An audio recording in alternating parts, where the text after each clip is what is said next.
All right, guys, welcome back to the channel. My name is Highruler, and today's video is going to be talking about Concord. Now, I know what you guys are thinking, like, really, Highruler Concord out of all the games? And, like, I get it. When we look at the internet nowadays, a lot of people are not excited for Concord. And I think there's a lot of valid criticism towards the game. I think, after playing the game for a couple of hours, it did take me a while to find a couple of characters that I gelled with, and there were some things that I liked and some things that I didn't like. But I think after a couple of hours of playing the game, I think there's genuinely a good core game there. It's just you have to get to it, right? It's like cutting through a very tough piece of meat to get to the center of it. But that's not really talking about what today's video is about, because today's video is about some of the criticism towards the game being a live service game, because I know what we think when we talk about live service. When we talk about live service games as a whole, as a collective on social media, on forums or whatever, we think about a couple of different things, which is microtransactions, storefront, and then a battle pass, and how the game seemingly funnels you to both of those places, right? So when you play a live service game, obviously a battle pass is designed to keep you in the game loop, right? You come back, you do your challenges, you level up, you get something, right? It's a very quick and easy way to kind of trick our brains to keep playing a game. Then we also have some of the best cosmetics or, other things in the storefront. So anytime you play a free game or anytime you buy a game that's a live service game, we kind of understand that we're not getting the full experience within that purchase, right? And the best stuff, a lot of the time, is going to be within the storefront or the battle pass. Now, I get why people don't like these games.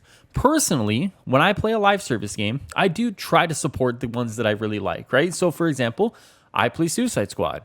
So, I'm going to buy the battle pass and then kind of keep going from there.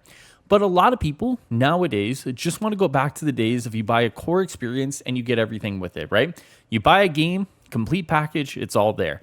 And I understand that, right? Because nowadays you play a lot of these games and it just feels like your money is being spent faster than the enjoyment that you get out of these games.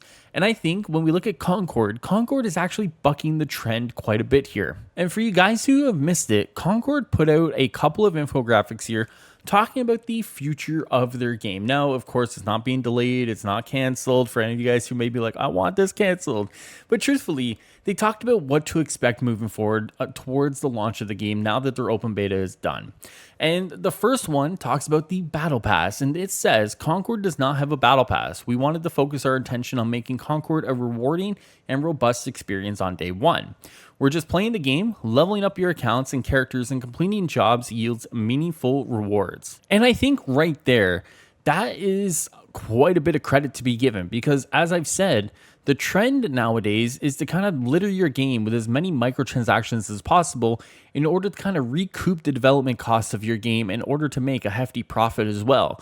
We see a lot of these games launch with skins already made, ready to go, with a battle pass already there, ready to go. And it works. We know that these games work. When you hit a significant audience, it basically means that you will have a significant amount of income coming in quite regularly.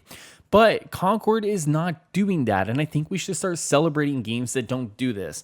One of the things that I think we should be looking at is supporting the games and developers who are bucking the trends of live service and putting out core experiences already there for the price of admission. Concord is going to be $40, and I know when you compare it to the alternatives, Overwatch, Apex, Rainbow Six, any other game, Marvel Rivals, which is doing its open beta, we look at these games and we compare them by the upfront costs. And I get it, because when you compare a lot of those other games, I think a lot of others would find them more fun and enjoyable than Concord. And I get that. For them, I understand. But for me, I think we have to start looking at games like this. Is Concord the most polished experience right out the gate? It probably isn't. I think there are some things that I don't like about balancing and some other things. But I'm willing to overlook that because I believe in the vision of what they're doing here. And part of that vision is their monetization.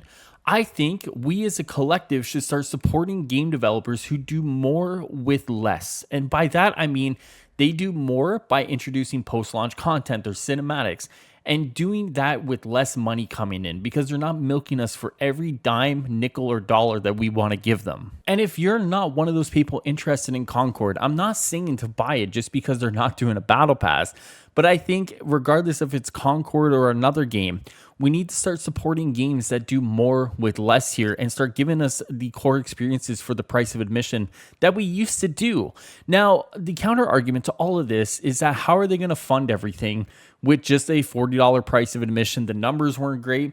It's a great question. I don't have that answer, but I'm not in charge of that answer, right? I'm not the one in the boardroom making the decisions here based on their analytics.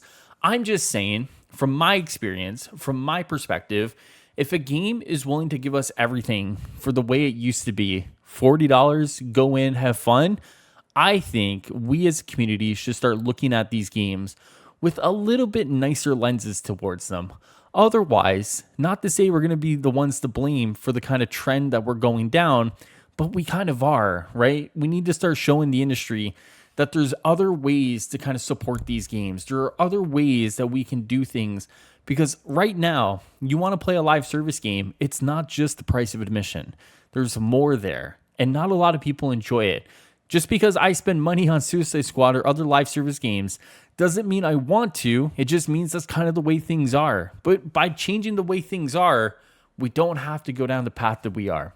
So for me, I'm going to be supporting Concord because they want to do things different than other live service games and because the game's not half bad. If that's not you, no problem, no issue. But make sure if there is a game that you like and are interested in that is doing things differently, tell them, show them, buy the game, support it.